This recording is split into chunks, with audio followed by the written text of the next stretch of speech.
I rely on two renowned British corporate media articles for this video. The first was published on May 8, 2024 in The Guardian, titled, "We asked 380 top climate scientists what they felt about the future. They are terrified but determined to keep fighting." Here's what they said. The second article was published the following day, May 9, 2024, by the BBC. It is titled, "Hurricanes, Heat Waves, and Rising Seas, the Impacts of Record Ocean Heat." I'll briefly address each article. The lead for the article published in The Guardian quotes a climate scientist, quote, "Sometimes it is almost impossible not to feel hopeless and broken.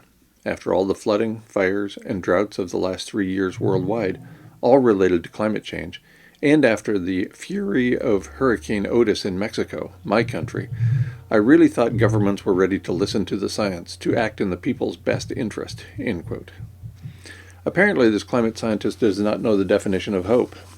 I turn again to the Merriam-Webster Online Dictionary. Quote, "To cherish a desire with anticipation, to want something to happen or be true," end quote. As I've indicated a few dozen times in this space, I want a lot of things, quote, "to happen or be true," end quote. So far, wishing has not made them happen. Again, I turn to one of my peer-reviewed open access papers, this one published in the May 2019 issue of Clinical Psychology Forum, titled, "Becoming Hope-Free, Parallels Between the Death of Individuals and Extinction of Homo sapiens." I wrote this paper upon invitation from the editor. I'll read the short abstract. Quote, "The belief in a positive future, or hope, is not useful when presenting a person with a terminal diagnosis. Wishful thinking is no route to recovery, and it might interfere with the ability of a person to complete relationships during their final days. Hospice is a particularly effective strategy for palliative end-of-life care. Similarly, hospice is an obvious strategy to address the near-term demise of Homo sapiens," end quote.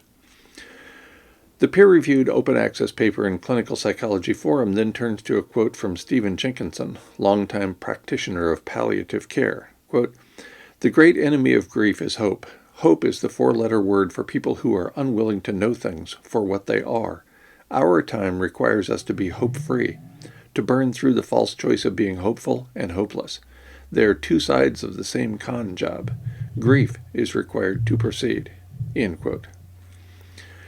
As I have pointed out frequently in this space, grief is not only, quote, "required to proceed," end quote, it can be positively addressed. As I learned via the Grief Recovery Workshop in January 2014, just as physical pain can be solved with medical intervention, the emotional pain known as grief can be solved with intervention. I have often recommended the second edition 20th anniversary issue of the Grief Recovery Handbook and the simple exercises therein. This book was published in 2009. Perhaps a friend or two would have avoided suicide had they read this short book and completed the attendant exercises. Back to the article in The Guardian and the Mexican climate scientist quoted in the lead. She refers to a meeting she attended in Singapore. At that meeting, she listened to other experts describe the connections between rising global temperatures, heat waves, fires, storms, and floods. She said, quote, "That was when everything clicked," end quote. She went on to say, quote, "There is not a safe place for anyone." In the following paragraph, she is quoted, quote, "I think 3C is being hopeful and conservative. 1.5C is already bad, but I don't think there is any way we are going to stick to that. There is not any clear sign from any government that we are actually going to stay under 1.5C," end quote. Considering governments of the world already agreed we passed the 2C Rubicon, I'd say it's quite unlikely we're, quote, "going to stay under 1.5C," end quote. The article in The Guardian refers to a survey conducted by The Guardian that included these findings. 1. Quote, 77% of respondents believe global temperatures will reach at least 2.5C above pre-industrial levels, a devastating degree of heating, end quote. 2. Quote, almost half, 42%, think it will be more than 3. And 3, quote, only 6% think the 1.5C limit will be achieved, end quote. My brief comment on each of these three findings. 1, of course Earth, quote, will reach at least 2.5C above pre-industrial levels, end quote. although the number is considerably less important than the rate of environmental change, an issue not addressed in either of the articles I'm discussing. 2. The 42% that think Earth is headed for, quote, more than 3C, end quote, have reached a conclusion consistent with reality. And 3. The, quote, only 6% that think the 1.5C limit will be achieved, end quote, are not only ignorant about Earth having passed 2C, they are also living in a fantasy. The take-home message from the article in The Guardian comes from 3 experts who chose not to be identified. One said, quote, I find it infuriating, distressing, overwhelming, end quote. Another said, quote, I'm relieved that I do not have children, knowing what the future holds, end quote. Interestingly, I reached the same decision in 1979 after completing a couple of biology courses during my first year in college.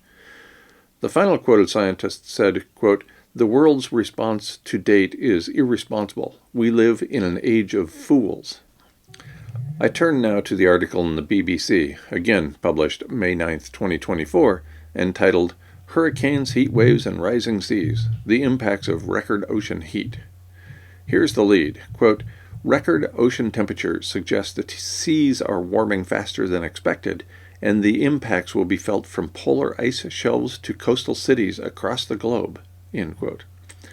That's an easy conclusion to reach, considering habitat is already being lost, and rapidly, for human animals on Earth. The article in the BBC contains considerable misinformation. We read the same old lies about 1.5C or 2C lying in our future. There is, of course, no mention of the importance of the rate of environmental change.